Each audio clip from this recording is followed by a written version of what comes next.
3, 2. Good morning or good afternoon, hello, and welcome to the OMNI Coalition News Show, aka TOCNS. This show is an amalgam of strange, weird, bizarre, off-the-wall, and otherwise things you don't normally see anymore from most news sources these days. During a time of political overabundance and divisiveness, we present you with more unifying topics to discuss for the most part. For links to those articles, the music, and anything else in the potentially interesting, check the underrated description below. Anyway, I am A.O. Xander, and today I'm joined by... Guerrera. Yep. We had somebody, I don't know where they went. Anyway, today is Friday, aka Friday, June 9th, 2023. So, Mr. Carrera, how about we do this? You just read the headline, and then I'll read a couple of paragraphs involving the article. Sound good? Sure. Let me get to where I need to be. All right. While you're doing that, I'm going to go ahead and start us off here. From Oddity Central, we have the world's largest truck can carry a load of over 500 tons. Whoa. So, it says here, the Bell AZ 75710 is a Belarusian ultra-class truck that has held the title of world's largest haul truck for the last 10 years. Launched in 2013, the Bell AZ 75710 managed to put the Bell AZ brand back on the map. Back in the Soviet era, the company based in the Belarusian city of Zhodino made the largest and most powerful mining trucks in the world, but after the fall of the Soviet Union, it was surpassed by Western manufacturers like Caterpillar, Liebherr, or Baihuris, all of which have held the title of world's largest truck, with some of their models at some point in time. But a decade ago, Bell AZ reclaimed its throne with a behemoth that puts all other ultra-class trucks to shame in terms of size and load capacity. And just look at the size of that thing. Like, photos do not do this justice. These vehicles, like, you gotta, like go up to these in person to truly, like, marvel at just how massive these are. Like, you know, this crane here, like, this excavator, whatever that is, like, that's a staircase right there.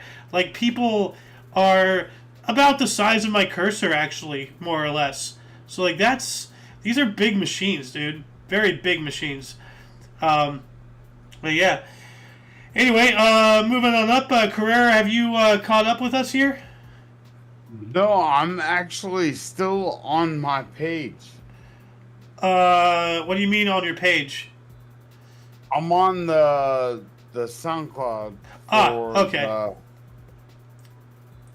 right, well, I'll go ahead and continue on here. More from Oddity Central. World's first unchewable flip-flops could save your dog's life. All right, well, here's another idea. Just don't have a dog, you know. Created by Brazilian flip-flop brand Brizza in collaboration with pedigree and advertising agency Miriam Brazil, the world's first unchewable flip-flops are made with the most bitter substance known to man. Dogs' love for chewing footwear is well documented. Pups do it to release the pain as their teeth grow. Other dogs do it out of boredom or some form of stress, and some just like chewing stuff. While most times we see humorous depictions of dogs ruining their owner's shoes, the reality is that this habit puts them at risk of a very serious gastrointestinal problems. Data shows that in a third of gastrointestinal surgery procedures to foreign objects from the intestines of dogs, the ingested substance is footwear rubber, mostly from flip-flops. Seeing as this can cause life-threatening problems for the animals, flip-flop brand Brizza decided to create the world's first unchewable flip-flops. Well, I mean, nothing is truly anything. Like, there's this, I'm not going to look it up, but there's this one meme I saw a long time ago. It was like, you know, the spray you get to spray on stuff that supposedly makes things taste awful, and makes dogs and cats and such not want to chew on it. There's this one photo of the bottle of spray itself was chewed until there was holes in it, and chewed some more, and the dog they've discovered actually enjoyed that taste.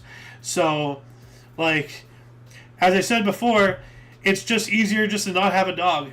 You know, like, you don't risk putting an animal's health at risk. Don't risk putting your wallet at risk with all those veterinary bills, and yeah, Anyway, let's move on up here. More from Oddity Central. Student finds rat head in school lunch. School insists it's a duck. Well, it doesn't matter if it's a duck or a rat. Like, why is there a head in the lunch? That's disgusting. A scandal known as Rat Head Gate has been getting a lot of attention on Chinese social media after a student found what looks like a rat head in their cafeteria meal. The school claims it's actually a duck head. Well, that's why, as I said, why is there a head in there at all? The incident reportedly occurred last week at the cafeteria of the Jiangxi Vocational Technical College of Industry Trade in Nanjing, China. While eating their lunch, a student found what looked like a rat's head in their bowl of rice and pulled out their phone to record the discovery. Then they confronted the cafeteria staff about it, but were told that it wasn't a rat's head, but a duck's head. The latter, along with duck's neck, are an important part of Chinese cuisine, but it wasn't what the student had ordered, and it certainly didn't look like a duck. So, that is absolutely disgusting. Yeah, it is definitely a rat's head. Like, you know, yeah, it shows here the skeletal structure, and you can see it right there.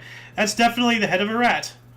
Oh, absolutely. Yeah, look at that. China out there making memes. Look at that. That's it's actually pretty funny. Yeah, I suddenly want to vomit really badly. So let's move on up here. More from Oddity Central. Real-life Groundhog Day. Rare condition caused man to live the same day on repeat. Alright. A rare condition called deja vu has been causing an 80-year-old man to perceive every event in his life as a previous experience, similar to the time loop described in the movie Groundhog Day. Can you imagine watching TV and saying the same thing over and over again, or trying to read a new book only to find yourself looking at the same pages you read the day before? How about driving and seeing the same cars behind you every day, or walking past the same people as you're strolling down the street? It sounds like an eerie experience worthy of shows like The Twilight Zone or Black Mirror, but it's actually the life of people suffering from an extremely rare condition known as deja vu. Believed to be a complication of Alzheimer's disease, deja vu is the persistent impression that any new encounters are just repetitions of previous experiences. That's scary. Like, that is absolutely terrifying. We are actually, like, living through that, like, dealing with my grandmother, Xander's father. Everything that we're dealing with is this. It's so terrifying. Yeah, well, as people grow older, things break down, including the brain, you know? Like, and, you know, this is why I've been saying, like, you know, we've evolved into a species that operates outside of nature, and nature will always win. We are so reliant on our technology, and everybody's all hoopla about, oh, modern medicine, people can live up to, like, 90 and 100 and 110. But it's like, dude, are they really living? Like, are they still around, or are they just, you know, hooked up to a machine in a vegetative state? You know? Like, we gotta, until we figure out how to, like, slow aging, you know, it doesn't matter any other breakthrough, because we're still more or less decomposing very slowly as we live and breathe, you know? So, but yeah, like, as Carrera said, a lot of people here either deal with or are experiencing other people dealing with things like this, and it's heartbreaking, you know. Yeah, I've had my own experiences with things involving that, and anyway, let's move on up here. Oddity Central: the curious case of Mexico's fainting students. All right. Mexican authorities are still struggling to find answers to the seemingly unexplained fainting of hundreds of middle school students all over the country in the fall of last year. On September 23rd last year, 12 students, 11 girls and 1 boy, at the Federal One public secondary school in Tapachula, Mexico, spontaneously collapsed in their classrooms, in the bathrooms, and in the school courtyard. Another 22 middle school students reported symptoms like severe headaches and vomiting. Interestingly, some of the affected students reported smelling something smoky in the air, like the scent of burning leaves, which led investigators to believe that drugs like marijuana had probably been to blame, but tests came back negative. Other students reported seeing a mustard-color powder in the bathroom on that day, but toxicology analysis again revealed nothing of interest. Eventually, doctors concluded that the kids had suffered panic attacks, but in the following days, similar incidents started being reported at other schools across Mexico. So we have a mystery going on here. This sounds a little bit like Havana syndrome, somewhat. So, but yeah, and then by the way, I forgot to mention for further reading on all of these articles and the future ones, all of these are already linked down in the underbar of the description below. So, like as I always say, these people they put in the work. So please go give them the foot traffic. I'm just reading these articles to get people interested because this is pretty interesting stuff. Like just random fainting in Mexico students. So, oh wow. It says here, over the next couple of months, hundreds of students at 6 different middle schools in 4 Mexican states, hundreds of miles apart, experienced fainting, unexplained dizziness, headaches, and vomiting, and several of them needed several days or even weeks to recover. In total, 227 children, mostly girls, were affected across the entire country, and authorities still don't have a proper explanation for what happened. So something's happening. This is big. So keep an eye on this, guys. I actually might want to put that into the peanut here for this upcoming Sunday. Hold on a second. Let me add that link in there. All right, let's move on up here. We got some more from Oddity Central. Finally, some justice. A man lost his job for taking 6-hour toilet breaks at work. 6-hour toilet. What are you doing in the toilet for 6 hours? You know, even an epic shit ends after like 10 minutes. Like, what could you possibly be doing?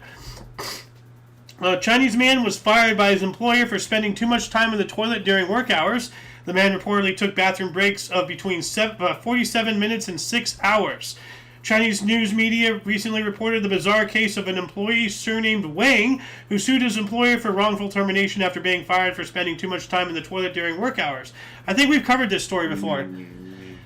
Now, undergoing surgery for an aortic issue, the man continued experiencing pain and discomfort, so he started spending 3 to 6 hours on the toilet every day.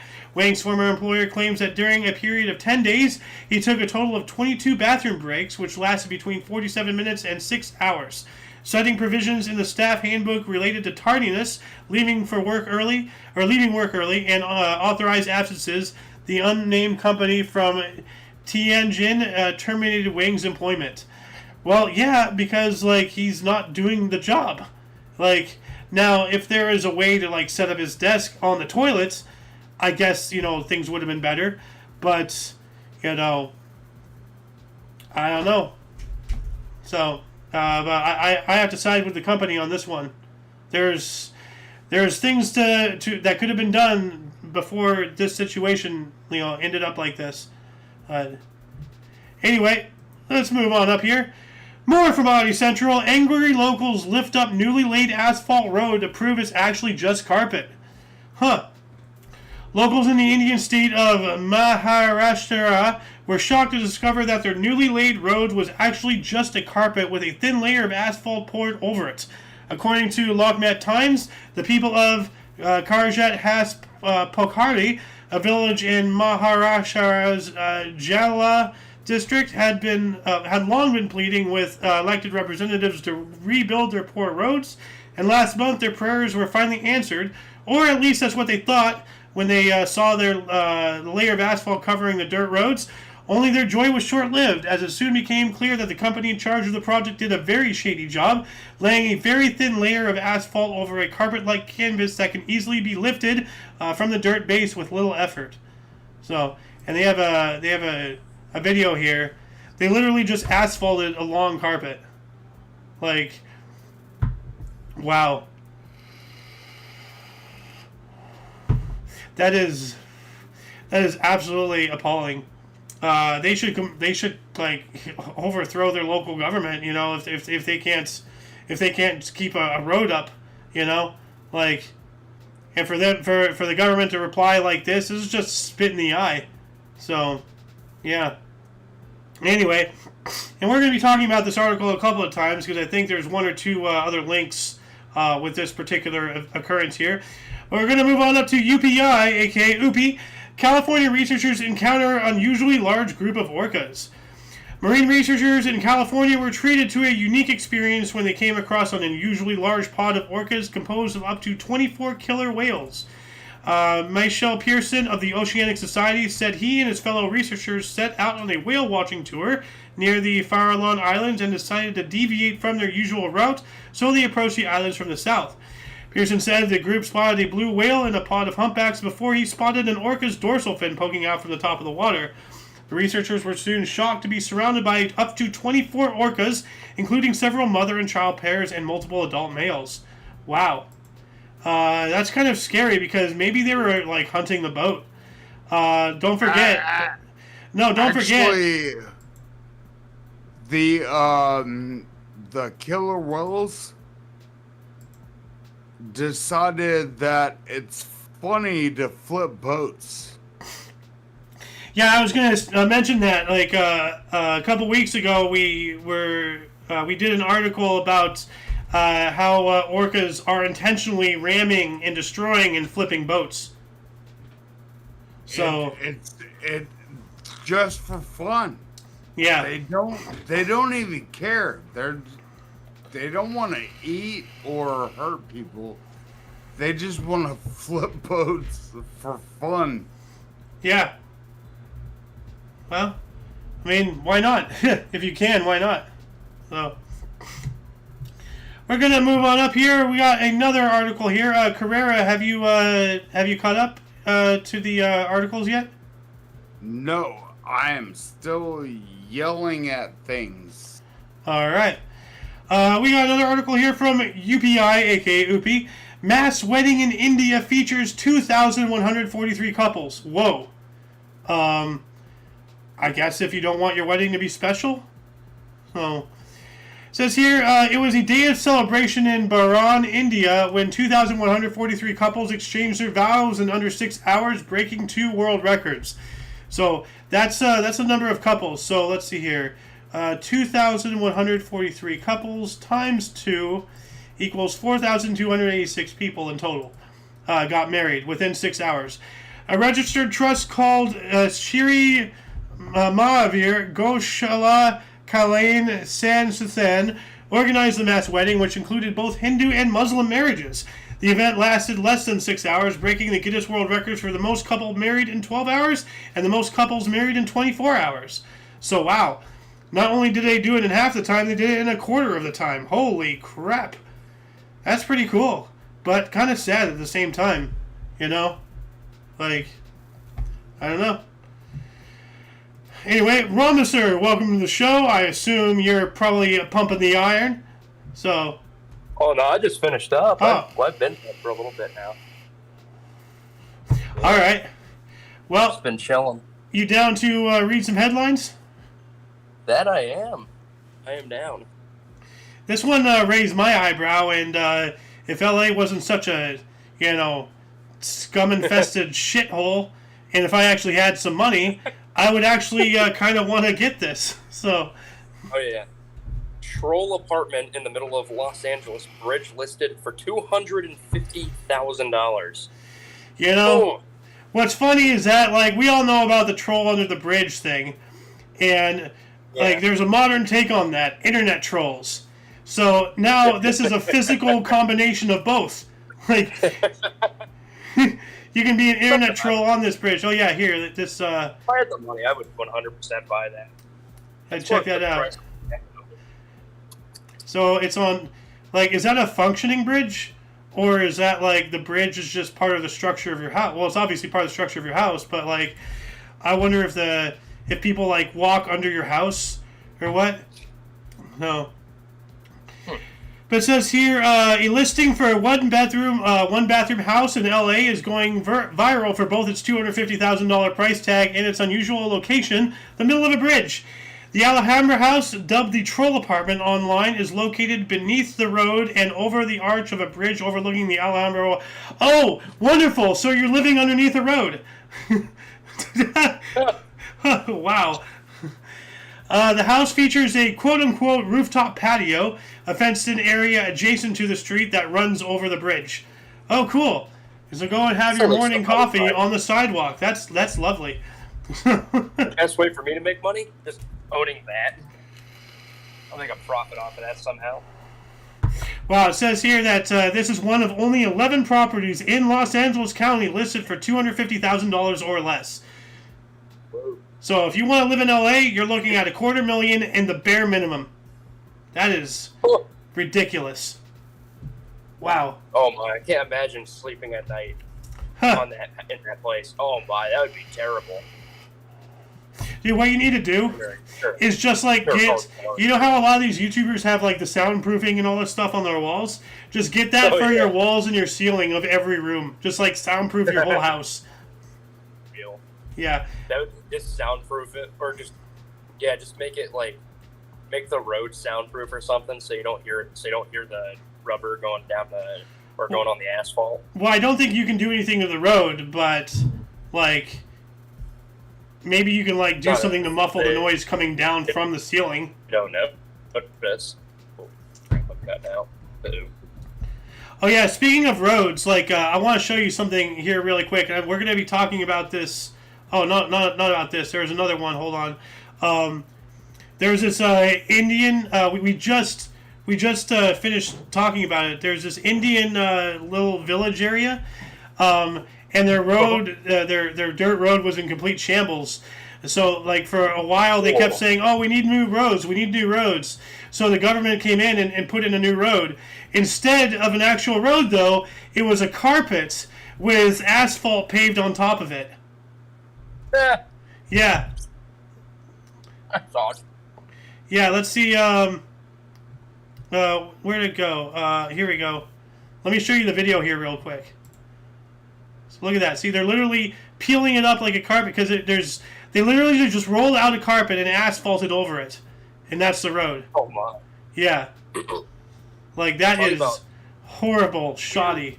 Like, you know. That is some terrible engineering. That is a horrible engineering. Dude, that makes China look actually like, you know, reliable. That makes their vehicles look decent. Anyway, what else do we got here? Oh, a book returned to the Washington Library after 81 years. Oh, that's cool. Ooh, sweet. Yeah, staff at a Washington Library were in for a surprise when a book returned to the facility turned out to be 81 years overdue. The Timberland Regional Library said librarians at the Aberdeen Timberland Library received a copy of the Bounty Trilogy by Charles Nordhoff and James Norman Hall this week, and the card inside the cover revealed it had been due back on March 30th, 1942. Wow. I wonder if they waived the late fee, or if it was just returned anonymously. Well, then again, it's on the card. Like, I wonder, can you track back like that? You know, that far? Like, who exactly like rented it out? Oh yeah. It doesn't give out. It just gives out numbers and dates, but there's no names. So, I guess theoretically you can return it anonymously and not worry about late fees. No. But speaking about late fees, that reminds me of Blockbuster, and we're actually going to be talking about that at the end of the show. But let's move on up. We got another thing here from Oopie. Oh. 3 men swept out to sea on giant inflatable duck. Yikes. Man. Oh, boy. I don't know why you're quacking up, but this is a very foul situation. Very. Anyway, it says here, marine rescuers in England said a paddleboarder came to the assistance of 3 men who drifted out to sea on an inflatable duck. The Royal National Lifeboat Institution's Appledore station said volunteers were conducting training exercises Tuesday when they received word that 3 men who had floated away from Westward Ho Beach on a giant inflatable duck. A friend in a kayak attempted to push the duck to shore, but the unusual flotation device was soon more than 650 feet from shore. Yikes! The RNLI said rescuers were still on their way to the scene when a man on the paddleboard ventured out to tow the inflatable duck back to the beach, so they got rescued. That's scary, though.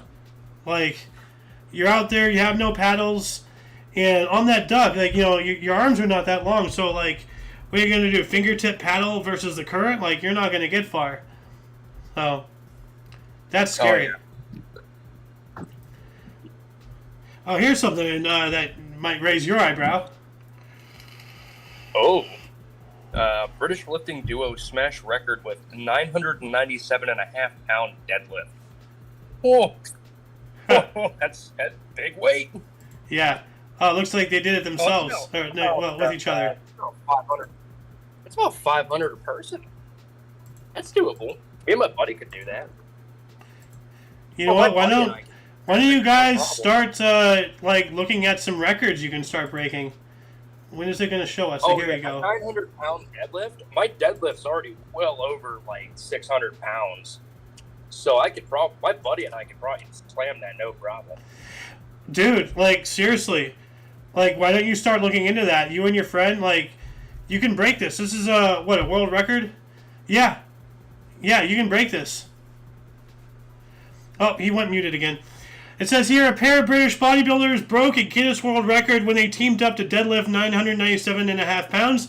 Married couple Sam Taylor and Sue Taylor Franklin, who previously broke the Guinness World Record for fastest 20-meter A320 aircraft pull by a team of 2 female, originally planned to follow up their feat by tackling the record for heaviest deadlift by a team of 2 female. Oh, so this is female specifically. What's the male deadlift? Oh. So, I think the male one's way, way heavier than that. Duo, male deadlift record. I think it's 1,400 pounds. Alright, so this is going to be more of a challenge.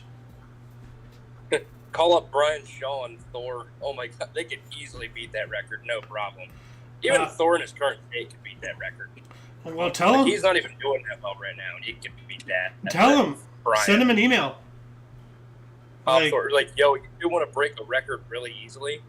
Because those guys can already deadlift 1,000 pounds apiece. Dude, can you imagine if they did a duo of 2,000 pounds? I wouldn't be surprised. I wouldn't be surprised if they could both do it at the same time. I mean, the only issue is that their height is an inch difference. So that might cause a problem. It might not. I don't know. Well, just put one of them on a little box or something. I don't know. Well, it's not even that. Oh, I guess it really wouldn't make that big of a difference. It's only 1 inch.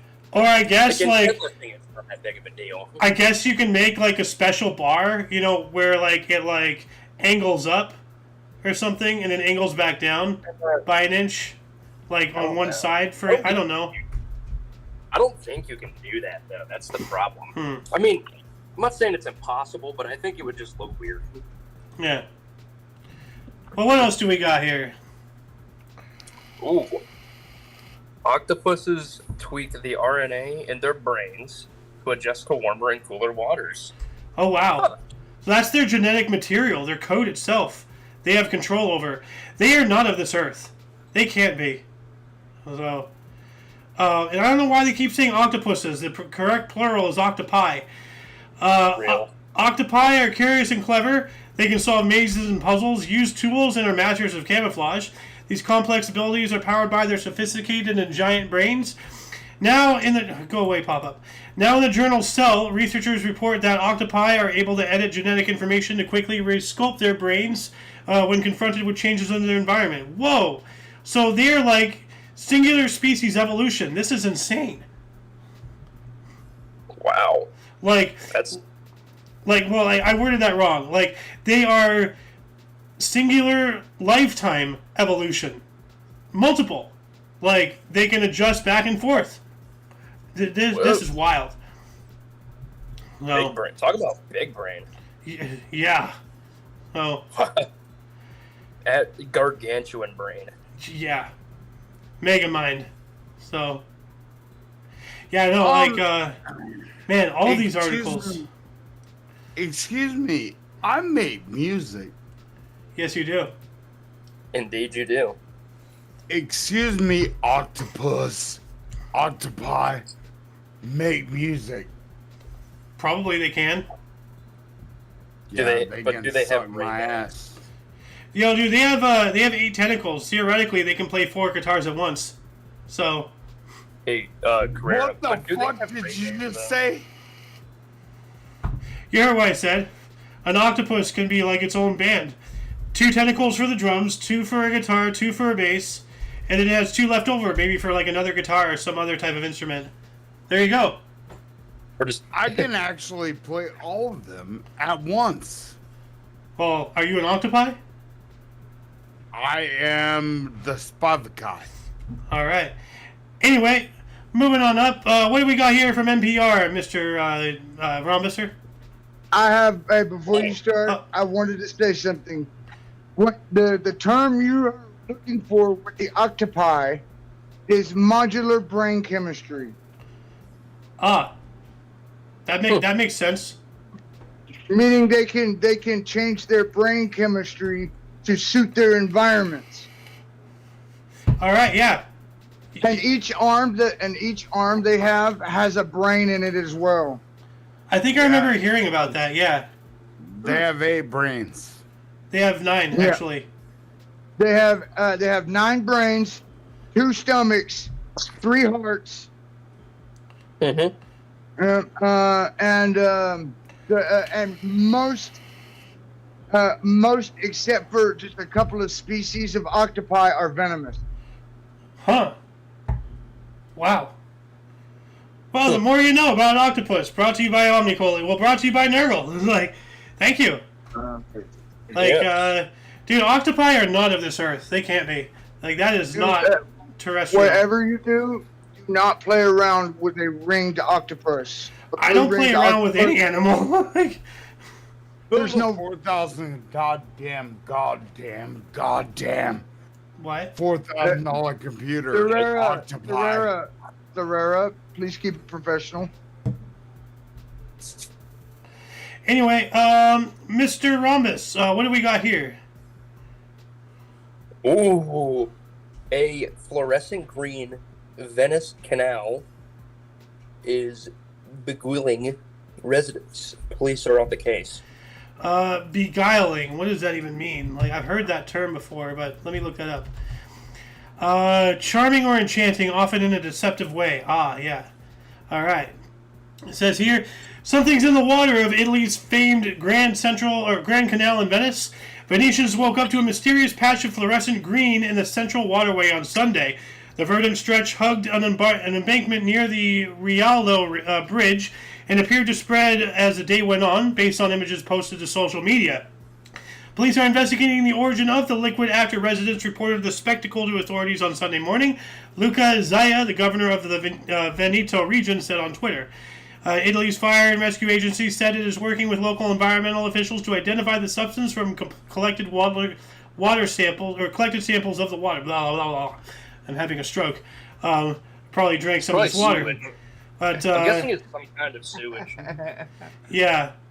So I know sewage can turn fluorescent green. Dude, that's like radiation green. Like, It's just a nuke. They set a nuke off in the middle of the ocean, and it just spread into Venice. I mean, maybe, you know. Maybe they Like- just want Venice. Maybe they just want Venice to go under faster. Ha! It's already going under It's pretty already quick. sinking. Yeah, it is already sinking underwater. Yeah. It is, yeah. No, Venice has a serious problem, and 100 years from now, and that might not even exist anymore. Like, Yeah. so anybody who wants to go see Venice, you know, and go have like a romantic, you know, honeymoon, do it now, because there might not be a tomorrow to do it with, and at least, you know, for there. So, Yeah.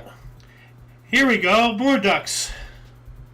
Oh, giant inflatable ducks make a splash in Hong Kong as pop art project returns after 10 years. 2 giant inflatable ducks made a splash in Hong Kong's Victoria Harbour on Friday, marking the return of a pop art project that sparked a frenzy in the city a decade ago. The 2 18-meter tall yellow ducks by Dutch artist Florentijn Hoffman resemble the bath toys many played with in their childhood. Shortly after their launch, dozens of residents and tourists flocked to the promenade near the government headquarters in Admiralty to snap photos of the ducks. All right. Oh, here we go. Several photos here. Just ducks. Oh, yeah. I remember this. Like the giant inflatable duck meme from 10 years ago. And now it's back. Cool. It's just like looming over the sky. It's like the Quacken. Release the Quacken! Like, dear me. Seriously though, like, it's some of these photos are terrifying. Like, imagine it as a kaiju, like, especially this one, where it's just in the background, like, soon. As that person just trying to do some art, he's like, do it faster. Yeah, no, he's making an artistic, like in that one South Park episode where they made macaroni pictures for Moses. Yeah. He's making an artistic sacrifice, and a duck is just like, hurry up. He's like, yes, master. Like, I'm hurrying up. What else do we got? Ooh. Officers round up hundreds of pigs from overwhelmed Florida animal sanctuary. Huh. All right. Animal control officers rounded up more than 600 pigs from an animal sanctuary in Florida after their overwhelmed owner called for help. Yikes. It took nearly 4 days for officers in Escambia County to capture so many pigs on the 8-acre or 3.2 hectare property used by In-Loving Swineness Sanctuary, said John Robinson, the county's animal control director. Last year, the sanctuary had about 150 miniature pigs that its owners were using to remove invasive Corgan grass around the Florida Panhandle community of Cantonment, the Pensacola News Journal reported. The pigs proved to be prolific procreators. Their population has grown so large, Robinson said, that the sanctuary operator called his agency last week saying, "I can't take this anymore. I can't take this anymore. I'm surrounded by pigs." So they just did their impression of hamsters. Yes. But man. And succeeded. Yep. Huh. All right. And yeah, we spoke about this in another article. If you want to read this for a refresher. Oh, yeah. In an unusual orca sighting, tourists spot at least 20 killer whales off San Francisco. Yeah, that's scary. That's a yikes. Yeah, I would not want to be in the middle of that pod because you don't know if they're going to knock you over, if they're hunting you, you know? Like, because they're all there. Like, it's not like a case of like, one or two that are curious. No, you got a whole pod there, and are they hungry? You know? Yeah. Oh. But we got some more waves here. Let's see if the Golden Loon is still here. No, he's not. No. Because he used to be a surfer. So. Ooh. So surfers ride an Amazon tidal wave on full moon. Yeah. Whoa. Surfers at Amazon's mouth ride some of the world's longest lasting waves. Huh. So it says surfers from all over Brazil gathered this week at the Amazon River's mouth to ride some of the world's longest lasting waves when the incoming tide roars upriver in a broad band that can keep surfboards afloat for kilometers or miles. So wow, imagine surfing for miles. That's pretty cool. Oh. Scary thing is if they fall in, there might just be an anaconda sitting there making direct eye contact with them. You just sit there, just in time, the Golden Loon. I just want you to hear this. Surfers at Amazon's mouth ride some of the world's longest lasting waves. Because of the geographical area at the mouth of this river. Oh, I've seen that before, yeah. The waves can last for miles. Yeah, it's when the tides come in or something. Yeah. Yeah, it brings this big wave. Yeah, I've seen that before. Yeah. And it's kind of weird because it's fresh water, so it's not as buoyant. Huh. So it's a little tricky deal. Yeah, that's kind of cool. You know what we got to do? What's that? Boogie board. Yeah. Anyway, here we go. Just keep swimming. Just keep swimming. Just keep swimming. SoCal study shows sharks. Humans can share ocean peacefully. No, they can't. No, they can't. So. Well, it's either the human freaks do they just have a panic attack and get eaten by the shark, or they stab the shark. But if you chill out, you actually won't get hurt. Yeah, there's drone footage here of a shark not far away from a couple surfers.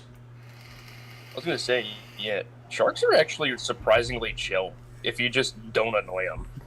Yeah. Or even, like, you can even get away with swimming alongside them. They don't really care. Yeah. They're pretty laid back. Mm-hmm. Researchers at California State University Long Beach-based Shark Lab used drones to study juvenile white sharks, great whites, along the Southern California coastline and how close they swim to humans in the water. That's scary because I've been out in Southern California waters many times, and I don't know how close a shark has been to me. Although I have been hit by a ray. I have been, it wasn't a full-on sting. It was more of a graze, but still it hurt. The loon got, this was so let me get some pointers. For anybody who, likes to go in the ocean or you're thinking about going in the ocean, keep this in your brain. Shuffle your feet. Don't step. Because what happened to my dad is that he stepped right on the top of a ray, and the tail whipped around and right on the top of his foot stung him. Cool. So I got grazed because I shuffle. I shuffle and I hit it. I still got hit. I got grazed, but that's better than getting stung. It still hurts. Believe me, it still hurts. And when I was shambling along the beach, because I was limping because I was in pain and my foot was bleeding, a lot of people were giving me double takes, like, what's happening to that guy? Like, I got hit by a ray. Yeah. Like, little tip of advice: don't jump in. There's a bay in Delaware, I believe. It's kind of like you come in, it goes in, it narrows down to a small point. It's not the Chesapeake. It's not. I can confirm this. This is not the Chesapeake. It's not even close. Well, I guess it's kind of close, but you go in, and it kind of opens up. It opens up into like a lake-looking thing. It's not really a lake. It's actually just a bay. It's a very small bay. And I will say, don't swim at the bottom of that area because you will get bitten by a skate. By a what? A skate. What's they a look skate? very similar. A skate is, it's very similar. They look similar to they're flat like a stingray, but they bite, I think. Oh, I see. Yeah, they're kind of like a stingray, but they don't sting usually. I mean, technically they are a form of ray. Huh. They're more bitey. You see this? They will bite. You see this picture? Yeah. You're like, hello. Like, hello. I actually seen one. We pulled one out of the. We were in Ocean City. Well, no, we weren't in Ocean City. We were in Myrtle Beach, and one of our buddies was there with us. Or we didn't even go with him. He was just in a separate room. He was in the same hotel. So wow, we were look at the size of that thing. Yeah, they get big. But wow. yeah, there's a specific way, because their mouth opens weird. Like, the way they can bite, their mouth can, like, protrude out. Similar to, like, you know how the lemon sharks, like, how their mouths can, like, kind of protrude out? Yeah, like a goblin shark and such, yeah. Or, yeah, stuff like that. They can do that. Huh. So that little point, so you see that point on the end of their face? Yeah. Oh, so the mouth is attached to the point, so it comes out like that. I don't think it's attached to that point, but do be careful when you pick one up. Get to the sides of it. Like, don't go in front of the mouth. Yeah, like how this guy has, right? Yeah. Yeah. Like, well, the bigger one, you might get away with it, but I wouldn't risk it. Well, this person here is holding it by the two sides too. Mm-hmm. Yeah, they're all holding it like that. Oh. Yeah, there's. Anyway, let's get our last article here. What do we have? Ooh, Blockbuster: The Rise and Fall of the Iconic Video Store. Which, by the way, there's another YouTuber out there called Company Man, and he does a lot of really good videos about like the rise and fall and rise again sometimes of certain companies. He's talked about Blockbuster, Amazon, Google, Microsoft. He's talked about a lot, like the Mars Company, like everything. So. But yeah, like, let's rewind back to early 2000s where movie rental stores reigned supreme, and the best way to spend a Friday night as a kid was heading to your local Blockbuster. I remember those days. From action flicks to comedy and everything in between, Blockbuster had it all, and the process of picking out a physical movie to take home felt almost sacred. But seemingly overnight, Blockbuster was ripped from our hands. What happened to Blockbuster? Yeah, they sure they went bankrupt, but how did a multi-billion-dollar company vanish so quickly? Yep. And I still have my Blockbuster card. Well, it's actually my dad's, but it's mine now. So, that. I actually went in. Because they were still around when I was little. Like, when I was really little. They were still around. We actually went in a few times and got some movies. It was cool. I liked it. I kind of wish they didn't go bankrupt. Because, honestly, you could find some cool stuff. Yeah, well, if only, they bought Netflix when they had the chance, Yeah. They still post on social media. Huh. They wrote, but they sit there and jab at Netflix. Like, they sit there and make fun of them. Pathetic. Oh. I think it's funny. But yeah, anyway, that shall conclude the show. Once again, you can check the underbar of the description for any links you may find interesting, including but not limited to all things Omni Coalition, which in itself includes... The Rhombusers YouTube channel, and Sohen's Twitch. Yes, and your Instagram as well, Rhombusser. Oh, yeah. And all that jazz. Hey, Alice, welcome to the show. We're ending it. For your dose of different, odd, and unusual, we stream every Tuesday and Friday at 3 p.m. Pacific time, which is 4 p.m. Mountain. Carrera, what time is it in Central? 3. Right now, 5. Yeah, It's 5 o'clock Central and what Eastern? 6 o'clock. 6 p.m. Eastern. Yes. For all of you and all of us, I am Alexander. I am the Rhombuser, a.k.a. I am a surgeon. it's 6 o'clock Central. Pretty much. No. Yeah, right now. Well, yeah. Right now. But we started almost an hour ago. Yeah. So. And who is this new addition we just got? Oh, the lovely who is Alice, or Lady Death. Just don't come me late for dinner. Oh my God, I came in late. Sorry. Yeah. I mean, hey, better late than never. Yep. Better late than never, exactly. Yep. Anyway, until you catch us next Tuesday, or if you're interested in some history, we have a history show every day at 11 in the morning Pacific time. And we also have the Kicked Peanut, a shoot the shit, talk about whatever, style of show, which actually, Alice, we have quite a bit of topics already for the Peanuts. Oh, no. I want to talk with you after the show because a lot of the news articles actually we covered in this show just now, I'd like to touch base again in the Peanuts. So, we can just deduce the ones you talked about today, and we'll go from there. Yeah, the Peanut coming up this Sunday at 3 p.m. Pacific time. Anyway, until next time you see us, until then, don't forget to look right and left at every intersection, rate 5 thumbs, and subscribe. Toodles!